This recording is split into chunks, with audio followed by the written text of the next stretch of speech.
ఎంత కష్టంలో ఉన్నవాడైనా సరే అమ్మవారిని తలుచుకుంటే రక్షింపబడని వాడు ఉండడు. నేను ఎక్కడో గుంటూరులో ఉంది ప్రసాద్ బాబు గారు చెప్పాను. నేను మీరు నమ్మండి నమ్మపోండి, నేను ఏమీ అబద్ధం చెప్పట్లేదు, మీతో పరమ సత్యం చెప్తున్నాను. ఒకరోజు రాత్రి నిద్రపోవడానికి వెళ్ళిపోతుంటే ఫోన్ మోగింది. అయ్యి బాబోయ్, ఇప్పుడు ఎత్తితే ఒక్కొక్కరు 45 నిమిషాలు మాట్లాడుతుంటారు. అందుని భయం రాత్రి పడుకోవడానికి వెళ్లే ముందు ఫోన్ ఎత్తడం అంటే. ఎత్తనా వద్దా అని ఆలోచించి సరే చూద్దామని ధైర్యం చేసి ఎత్తితే ఎవరో ఒక ఆవిడ ఏడుపు మొదలెట్టింది ఫోన్లో. ఏడుపు మొదలెడితే బాబు ఇదేంటి ఏడుస్తున్నారు ఈవిడెవరో అని నేను, అమ్మ మీరు సంభాళించుకుని మాట్లాడండి, మీరు ఎవరికి చేద్దామని అసలు ఫోన్ చేశారు అని అడిగా. అంటే ఏదైనా దుర్వార్త ఎవరికో చేయబోయి నాగం చేసేసిందేమో అని.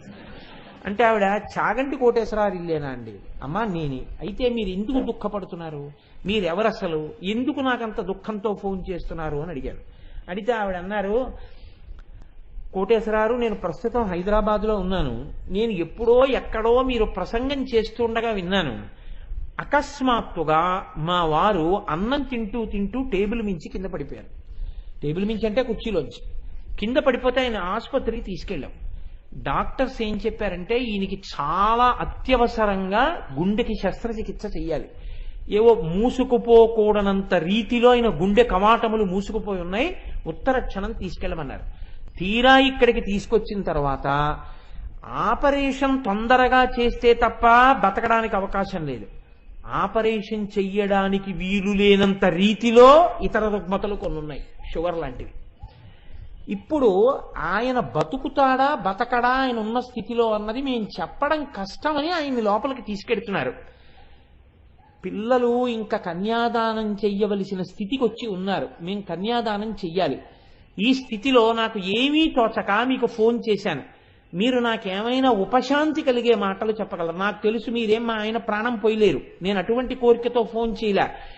ఆయన ఆపరేషన్ జరిగి తిరిగి వచ్చే వరకు నా మనస్సు పూనికతో పట్టుకుని ఇది ఉన్నది అని నమ్ముకోవడానికి ఏదైనా ఉందా, ఒక్క మాట నాకు చెప్తారా? నేను అది నమ్ముకుని అది నన్ను రక్షిస్తుంది అని నమ్ముకుని చదువుకుంటాను. ఆ తర్వాత ఎలా ఉండనివ్వండి, మీరేం చేయగలరు, ఒక్క మాట నాకేమైనా చెప్తారా అని అడిగారు ఆవిడ. నాకు ఆ తల్లి కోరిక చాలా సమంజసంగా అనిపించింది. యథార్థంగా మీకు చెప్తున్నాను, నాకు కూడా ఏం చెప్పాలో అర్థం కాలేదు. అలా ఏం రెడీ రకమారుగా దీనికి ఇలా చెప్పని ఏం సమాధానాలు ఉండవు లోకంలో. ఆవిడ కూడా చెప్తున్నారు, నువ్వేం బతికించలేవు నా భర్త అనేది. నేనేం చేయగలను ఆవిడికి? నేను ఆలోచించి ఎందుకు వచ్చిందో నాకు ఆలోచన, నేను అన్నాను, అమ్మ పసుపు కుంకములు అనేటటువంటివి అమ్మవారి చేత అనుగ్రహింపబడాలి. సువాసిని అన్నది అమ్మవారి అనుగ్రహం. మీరు ఒక పని చేయండి, పరమశివుడు హాలాహలం తాగినా శరీరమునకు ఇబ్బంది రాలేదు, కారణం నీ మంగళ సూత్రమే నీచవితాటంకములే అని శంకరాచార్యుల వారు సౌందర్యలహరిలో శ్లోకం చేశారు. సుధామప్యాస్వాద్య ప్రతిభజ జరా మృత్యుహరిణీం అంటూను. మీరు సౌందర్యలహరి పుస్తకం ఒకటి పట్టుకుని మీ వారు రేపు ఆపరేషన్ టేబుల్ మీద ఆపరేషన్ అయిపోయే వార్త వచ్చేంత వరకు ఆ తల్లి నమ్ముకున్న శ్లోకం చదువుకోండి. అంతకన్నా చెప్పడానికి నాకు ఏం తెలియదమ్మా అన్న చాలు ఈ ఒక్క మాట. నేను నమ్ముకున్న ఆవిడ పాదాలు పట్టుకుంటానన్నారు ఆవిడ. ఆ తల్లి నాకు మర్నాడు ఫోన్ చేశారు. ఫోన్ చేసి ఆవిడ అన్నారు, మేము యథార్థం చెప్తున్నామమ్మా, మా పురుష ప్రయత్నమే తప్ప ఈయన బతుకుతారు అనేటటువంటి నమ్మకంతో మేం చేయలేదు. కానీ ఈశ్వరుని యొక్క అనుగ్రహం అన్నది చాలా గొప్పది, అందుకే ఆయన అనుగ్రహమే ఈయన్ని బతికించిందమ్మా. నిజంగా ఈ ఆపరేషన్ ఎలా సక్సెస్ అయిందో మాకు ఆశ్చర్యంగా ఉంది. మీ ఆయన బతికారు తల్లి, నీ పసుపు కుంకాలు నిలబడ్డాయన్నారు డాక్టర్లు. నేనైతే ఏం నమ్ముతున్నానంటే డాక్టర్లు కూడా ఆ అమ్మవారి చేతి ఉపకరణములై నా పసుపు కుంకములు నిలబడేటట్టుగా ఆయనకి ఉన్న రుగ్మతని తీయగలిగినటువంటి ఆ బుద్ధి నైపుణ్యమును అమ్మవారు వారి యందు ప్రచోదనం చేసి నా భర్త నాకు దక్కేటట్టుగా ఆ వైద్యులే సాక్షాత్ అమ్మవారి స్వరూపులై నా కంటెదుట నిలబడి నన్ను కాపాడారని చెప్పి నేను నమ్ముకుంటున్నానండి. వారి యందు ఆ అమ్మవారి అనుగ్రహం ప్రసరించి బతికారు. నేను చేసిన ప్రార్థన ఇలా ఫలించింది అని నమ్మి ఆ తల్లిని పసుపు కుంకాలతో పూజ చేసుకుంటున్నానండి అని ఫోన్ చేశారు. చాలమ్మా, మంచి మాట చెప్పారు తల్లి, చాలా సంతోషం అని చెప్పాను. ఆ తర్వాత ఇంకెప్పుడు నాకు ఆవిడ ఫోన్ చేయలేదు. 10 కాలాలకే ఆవిడ అలా పసుపు కుంకాలతో ఉండాలని నా కోరికే. కాబట్టి చూడండి, నేను మీకు ఈ మాట ఎందుకు విజ్ఞాపన చేశాను అంటే అలాంటి ఫోన్లు నాకు చెయ్యమని కాదు నా ఉద్దేశం. చెయ్యకపోతేనే నేను సంతోషిస్తాను. నాకు ఏం తెలియదు, నేనేం ఒకసారి నా జాతకంలో అపారమైనటువంటి ప్రమాదము పొంచి ఉన్నది అని అటువంటి స్థితి వచ్చింది నాకు గ్రహాల చేత మా గురుదేవులు సర్వకాలముల యందు నేను బ్రతికుండాలని కోరుకునేటటువంటి మహాపురుషుల్లో మా గురువుగారు ఒకరేమిటి, నిజమునకు యథార్థమునకు ఈనాడు శరీరంతో నాకు తల్లిదండ్రులు లేరు. కానీ ప్రతిరోజు అభిషేకం చేసేటప్పుడు నా శిష్యుడు బాగుండాలని ఆశీర్వచనం చేసి పరమశివుడి పాదములు పట్టి ప్రార్థన చేసి నాకు రక్షణనిచ్చే మహాపురుషుడు మా గురువు మల్లంపల్లి అమరేశ్వర ప్రసాద్ గారు. అందుకని ఆ గురువులు ఒకనాడు నాకు చెప్పారు, నీ జాతకంలో కొంచెం ప్రమాదకరమైన స్థితి ఉంది, నువ్వు ఒక్కసారి విజయవాడ వెళ్ళి కనకదుర్గమ్మ వారి దర్శనం చెయ్యి అన్నారు. తప్పకుండా పెడతానండి. తిరుమల వెళ్ళి వెంకటాచలపతి దర్శనం చేసుకుని వస్తూ విజయవాడలో అమ్మ దర్శనం చేసుకొద్దామని బయలుదేరాం. ఎంత ఆశ్చర్యకరమైన సంఘటన జరిగిందో తెలుసా అండి? తిరుమల ఎక్స్ప్రెస్ లో వెళ్ళిపోతున్నాం. అది కూడా ఎప్పుడు జరిగింది, ఇక్కడ సభలోనే ఉన్నారు బ్రహ్మశ్రీ శంకరం గారని, వాళ్ళ అమ్మాయి వివాహం ముందు రోజు రాత్రి. అసలు నిద్ర లేదు నాకు, ఎందుకంటే వాళ్ళ అమ్మాయికి పెళ్లి మా అక్క కొడుకుతో జరిగింది. సరే, వివాహం అయిపోయిన తర్వాత మరునాడు ట్రైన్ ఎక్కాను. ఎక్కి తిరుమలలో వెళ్ళిపోతున్నాను. వెళ్ళిపోతుంటే నా పక్కన కూర్చున్న జంట ఎప్పటికీ పడుకోవట్లేదు. నేను పడుకుందాం అంటే నాది మిడిల్ బెర్త్. వాళ్ళు పడుకుంటే కదా నేను పడుకోవడం, బెర్త్ తీస్తే వాళ్ళు కూర్చోవడానికి వీల్లేదు. అందుకని నేను, అమ్మ నాకు రాత్రి అలా నిద్ర లేదు తల్లి, నేను పడుకుంటాను, బెర్త్ వేసుకుంటానంటే వాళ్ళు అన్నారు, ఒక్క అరగంట ఆగి వేసుకోండి, మేము మాట్లాడుకోవాలన్నారు. సరే, ఏమిటో వాళ్ళ ఇంత చేసి వాళ్ళు ఏమైనా 2 స్టేషన్లలో దిగిపోతారా అంటే భార్యాభర్తలు. సరే, ఫోన్లే అని ఊరుకున్నాను. కాసేపు ఆగి ఆవిడంది, మీరెవరు, మీ పేరేమిటి, అది ఇది అడిగి, నాతో ఆఫీసులో పనిచేసే ఒక ఆయనకి ఆవిడ అక్క చెల్లెలవుతుంది. మీరా, ఫలానా అతను మీకు తెలుసా అని నాతో కాసేపు మాట్లాడారా, అయిపోయింది. మిడిల్ బెర్త్ లో పడుకున్నాను.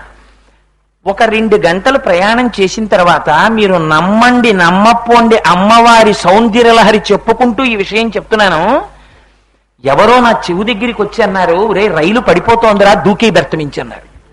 నేను గభాలను మిడిల్ బెర్త్ మించి కిందకు దూకేసి, అసలు నేను దొల్లినా పడినా, ఎందుకంటే బెర్త్ కన్నా పొడుగు, నాకు రైల్లో ఎప్పుడు బెర్త్ సరిపోదు. 2 చైన్లు నాకు అడ్డుకుంటాయి, కింద పడే అవకాశమే లేదు. నేను అలాంటి వాడిని బెర్త్ మించి కింద పడిపోతే పాప ఆ లోయర్ బెర్త్ మీద తల్లి చెయ్యిలా పెట్టుకున్నారు, ఆ చెయ్యి మీద పడిపోయాను. ఏ తక్కువ మనిషినా, చిన్న మనిషినా, దర్భంతవాడినా, ఆ తల్లి చెయ్యి అదిరిపోయింది. ఇంకొకళ్ళైతే చెప్పుచ్చు కొట్టేసిన, ఇంత రాత్రి ఎందుకురా పడ్డావు ఇక్కడని. ముందు 20 ఆ తల్లి తిరిగి చేయించి, ఆవిడ ఆశ్చర్యపోయి లైట్ వేసి, అదేంటండి అలా దూకేశారు బెర్త్ మించి అండి, రైలు పడిపోయిందండి అన్నాను. రైలు పడిపోవడం ఏంటండి, రైలు నిక్షేపంగా పెడుతోందంటే మా ఆవిడ లేచింది పక్క లోయర్ బెర్త్ మించి. అదేంటంటే రైలు పడిపోవడం ఏంటండి, అసహ్యంగాను, చక్కగా రైలు ఎడుతుంటే ఎక్కి పడుకోండి బెర్త్ మీదంది. నేను ఇదేంట్రా, ఎప్పుడూ జరగలేదు జీవితంలో, రైలు పడిపోయిందని ఎవరో చెప్పారు ఏమిట్రా నాకు వచ్చినాయి. లేదు, రైలు పడిపోయిందని నాకు వచ్చి చెప్పారన్నాను. అంటే ఏమిటండి మీ అమాయకత్వం, మీకు నిద్ర లేక ఏదో వెర్రికల వచ్చినట్టుంది, పైత్యం ఎక్కువై పడుకోండి అని. పడుకున్నాను. ఆగిపోయి ఉంటే, ఇదేంటి ఎవ్వరూ లేరు రైల్లో, రేణిగుంటలో రైలు ఉందని కిందకి దిగి ఎవరో కాఫీలు అమ్ముకునేవాడిని అడిగాను, ఏమయ్యా రైలు ఇక్కడ ఆగిపోయింది అని. తెల్లారిపోయి 7 అయిపోయింది, ఇంకా ఇక్కడే ఉంది అన్నాను. మీరు చాలా అదృష్టవంతులండి, ఈ రైలు 1 గంట క్రితం పడిపోయి కొన్ని 100 మంది చచ్చిపోవలసింది. అనుకోకుండా లాస్ట్ మినిట్ లో డైరెక్షన్ మార్చి గూడ్స్ వదిలేరు, ఆ గూడ్స్ మొత్తం పడిపోయింది, అందుకని ఈ ట్రైన్ ఉండిపోయింది. అలలో రావలసినటువంటి ప్రమాదము యొక్క ఫలితమును అనుభవింపచేసేసాడు, మళ్ళీ జీవితాన్ని కటాక్షించాడు. పడిందా లేదా రైలు? పడింది. ఏ రైలు పడింది?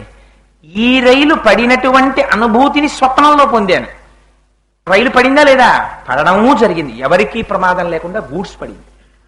ఎంత చిత్రం చూడండి పరమేశ్వర కృప. ఆశ్చర్యపోయాను ఆ రోజున నిజంగా. ఈ విషయం మొన్న తిరుమల నుంచి వస్తూ ఎవరితోనో ప్రస్తావన చేశాను. అందుకని అమ్మవారిని నమ్ముకున్న వాడికి లోటు ఏమిటి చెప్పండి? మీరు నిద్రపోవచ్చు, అమ్మ కన్ను తెరిచే ఉంది, ఎడం కన్ను. ఆవిడ చంద్రుడిగా ప్రకాశిస్తూ మిమ్మల్ని రక్షించుకుంటూనే ఉంది. ఆనాడు రాత్రి మేము నిద్రపోతే నా బిడ్డని నాకు ఇచ్చింది ఎవరు? కుడికంటిగా ఆవిడ ఈ కన్ను తెరిచి పగలంతా మిమ్మల్ని రక్షిస్తోంది. సంధ్యాకాలములుగా ఈ కంటితో ఆవిడ చూస్తూనే ఉంది. కళ్ళల్లో పెట్టుకుని మా అమ్మ నన్ను చూసుకుంటూ ఉంటే నాకు బెంగేమిటి? ఇదిగో ఇది నేర్పడానికి శంకరాచార్యులు వారు, బెంగ వదిలేయి, భయం వదిలేయి, నీతో ఊపిరి తీయిస్తున్న అమ్మ మీ అమ్మ. ఆ పరాశక్తికి నీ యోగక్షేమాలు చూడడం చేత కాదురా, నువ్వెందుకు బెంగ పెట్టుకుంటావు? ఆ అమ్మని నమ్ముకుని, అమ్మా పగలు నువ్వు, రాత్రి నువ్వు, 2 సంధ్యలు నువ్వు అని రోజు అమ్మ దగ్గరికి వెళ్ళి, అమ్మా నన్ను నీ కళ్ళల్లో పెట్టుకు చూసుకుంటున్నావమ్మా, అలాగే రోజు రోజు రోజు నన్ను నీ కళ్ళల్లో పెట్టుకుని చూసుకుని నన్ను రక్షించమ్మా అని అనకు.